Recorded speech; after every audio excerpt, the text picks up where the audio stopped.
Hey guys, Bobby Legs here with another Seiko SKX review. Not another one by me, but another one to add to the thousands and thousands of SKX reviews out there that you have a choice to take a look at. And I'm glad you're stopping by and taking a look at mine. I hesitated making this video because the SKX has been discontinued and replaced by another. But a friend of mine reminded me that the watch is still very relevant. You can still get it out in the market today. And actually, if you go on Amazon, you can get an SKX 009K for about $280. So, with that little bit of encouragement, here I am. And let's flippy the camera and start the review.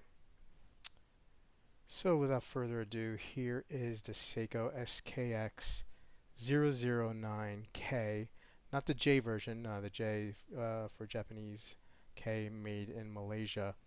You'll know the difference underneath the diver's 200 meter right here. On the Japanese version, it'll say 21 joules. And from my understanding, the quality control is a little bit better from the Japanese version. You don't get this misaligned chapter ring. I don't know if you guys can tell, but it's slightly off at the 12 o'clock position, so kind of bothers me, to be honest with you. I mean, this is not bad. I've seen worse, but it still bothers me because I know it's there. Pretty good action on the bezel.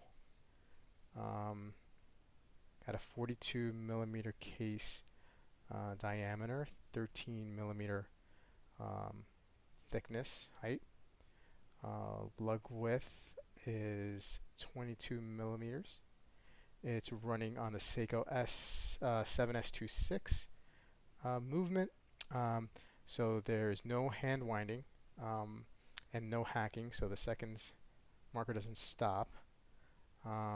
Date and day on it, which is, for the price, to have all these options on this watch, it's actually pretty impressive. The SKX, the S7S26 movement is a 21 joule movement, and it beats at 21,600 beats per hour, 41 hour power reserve, and they're claiming plus minus 15 seconds per day. So let's put this on. I'll tell you how it feels. Right now, of course, I'm wearing my new baby. Oh yeah. I've had it for over a week and a half now. It's really hard to take off wrist. I'm wearing it. The only time I take it off really is when I shower and when I work out. But I love this watch. And I did an unboxing video. You guys can check, and I'll shortly do a review. So let's put this on, and this is kind of lending itself to a comparison between the two watches, but it's really apples and oranges here.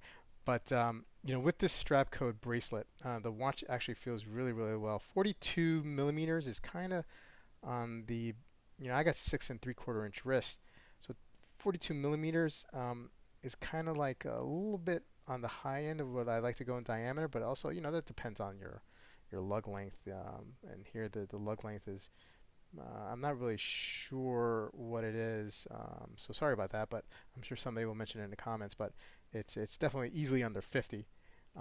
So I have no problem wearing this on the wrist and feeling really comfortable. So the look, for what it's worth, this is a really good watch. And if you're starting off in the hobby, it's almost a must-have.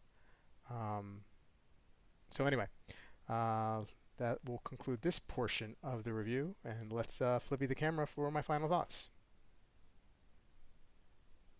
So now we're done with the specs. I want to talk briefly about the Seiko SKX 009 and my experience with it. When I first got back into collecting, it was one of the first dive watches I bought. I was heavily influenced by YouTubers out there talking about how it's great money value proposition, and for the price you do get a whole lot of watch. Is it the best diver for the price? Maybe. The misaligned chapter ring is a real huge issue for me. But the SKX, which I'm very grateful for, opened up a lot of doors for me. I started looking into other divers and other brands. And as my interest in the hobby grew, so did my collection. And for that I always will be grateful for the watch. So now I'd like to hear what you guys think. I'm sure there's a lot of SKX collectors out there who are very opinionated, and I'd love to hear what you have to say about this review and the watch in general, and where the new line of SKX is going. So until next time, Bobby Legs, peace.